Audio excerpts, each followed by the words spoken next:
All right, to transition a little bit because got to talk about Game some more, unfortunately, because some news came through about him in regards to this assault case back from 2015. Oh, God, we did a couple of stories about this throughout the years now. The 2015 sexual battery lawsuit against him. Now, according to court documents obtained by XXL, today, the United States Court of Appeals for the Seventh Circuit affirmed the Northern District of Illinois' Eastern Division decision to dismiss the rapper's request for a retrial in the case of The Game versus model Priscilla Rainey.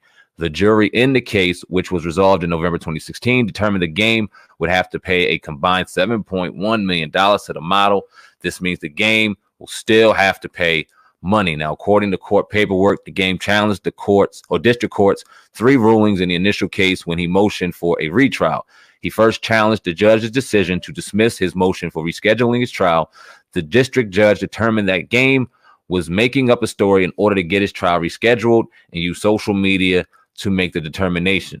The second part of Game's challenge was the judge's decision to give the missing witness instruction.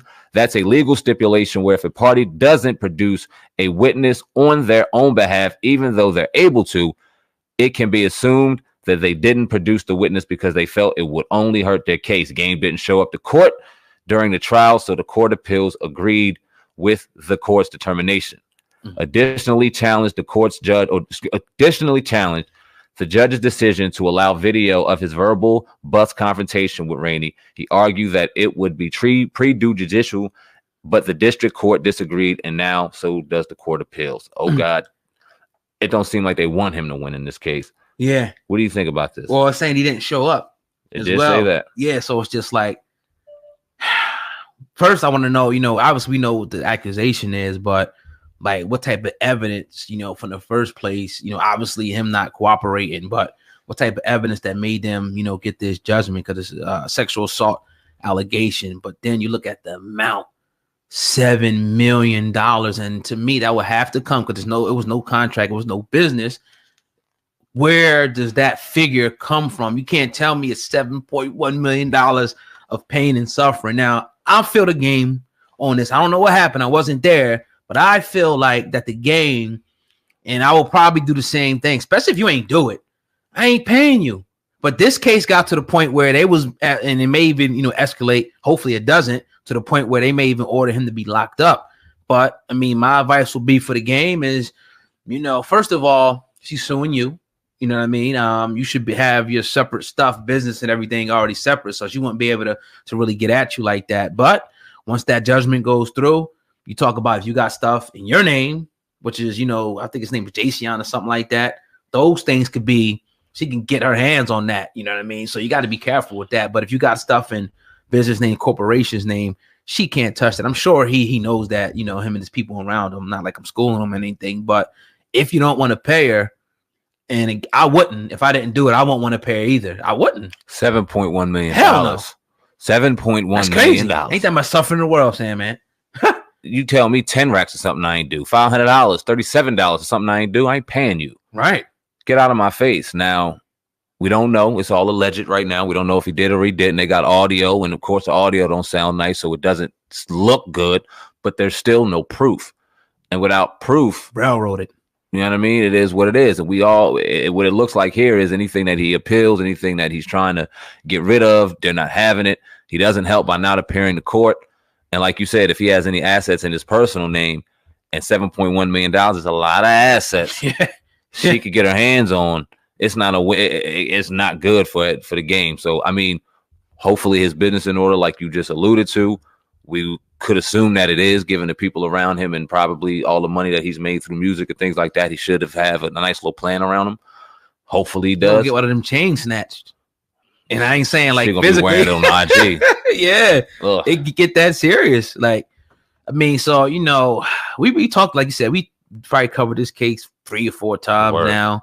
The Game has been refusing, but I think where he messed up is not showing up to these different, whatever, how many trial, cases or whatever, not cases, but court dates that they had for him to go through and fighting his case. Now you can't come back later and say, I want to retrial and this and that after you didn't, show up according to the document there. So I feel you though, Game. If you ever hear this, man, I definitely feel you. I'm not paying no chick and I ain't do nothing, you know, with. And I think that's the situation here, and it happens with a lot of people. They just pay and they just do it. He's saying no. He's taking a stand. He said, I ain't do it. That's been his claim, and I ain't paying.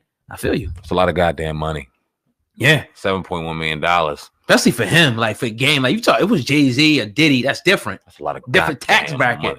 This game is not to say he's not, you know, paid, but that's a lot of money, like you said. If you got $3 million if you got $1 million in the bank account, you are something blessed. Yeah. If you got anything in the bank account in 2019 where you can go, all my bills are paid and I got something in the bank account, you're blessed.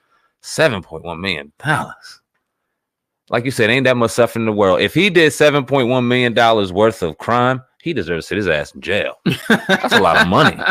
Shit. Damn. I'm just saying. Yeah. And I ain't wishing jail on nobody, but the game, if you did $7.1 million worth of damage, brother. Well, he may go to jail if you don't pay it. And that's crazy. Yeah. You shouldn't, and we've talked about this, you shouldn't have to go to jail over money. Right. Over payment. Put that on somebody's credit. Take their house. Do this, do that. I mean, it's far more worse things you could do, or far more other things you can do than to take a person's freedom. I think that's terrible. Yeah, they do it. All the time. Got their you know, reservations. How you feel about child support in that regard? You think people should go to jail for not paying child support? Man, I got a homie on Facebook right now. I see him going in, and I see where he's going with this, because I think he just got dealt with some situation with child support. And if he ever gets to where he's saying he's going to have a seat on this podcast to talk about this shit, because it's crazy what's going on, especially how unfair they treat men in these hearings and child support. In certain instances, I do believe that piece of shit men probably are best in behind bars. But if you got a brother out here that's working, that loves his kid, that's taking care of his kid, that's doing his thing, it ain't easy to find a job out here. I don't know if y'all have ever tried to put out a job application to get a job. It's not easy. People do try, and good people are out here trying to get a job that don't have jobs. You can't put a person, in particular a brother, behind bars for trying and not being able to see at a certain time, because how is he supposed to pay this goddamn money anyway? Sitting behind bars, all you're doing right now is taking time away from his child, taking time away from him able to find a job, as hard as it is already. You're putting him behind an 8 ball. It ain't fair. It ain't right. Yeah. I mean, you know, and then it's always the other side to the story where people will be like, well, you know, you got to pay it. You make a child, you know, it costs to, you know, to have a child. That's another aspect. And, you know, you have that group of guys, I think that gives everybody a bad name, because they don't pay at all. It could be $10, $12 a week or whatever, $80 a week. They refuse to pay. But my thing is, like, if you make a child with somebody, it costs money for this child to live. So you gotta be able, there's really no excuse. You gotta be able, you know, to come up with something. Maybe you can't come up with everything, but, you know, drop 40 if it's 80, you know, something on that. And if it gets hard, look, go to the court or talk to the mom, like, yo, it's rough right now. Y'all should be able to have that, you know, communication factor. But a lot of times I understand that's not reality in a lot of cases, though. You know what the thing is, though, oh God, and I don't think that the communication would be that different than some if the men were actively involved in the child's life. If they were there every day, and they were spending time, and they were taking the kid, and they were taking stress off the mom, and it was different things. That conversation of the money not being there would be a little more understood, because he's still fulfilling his duties as a father.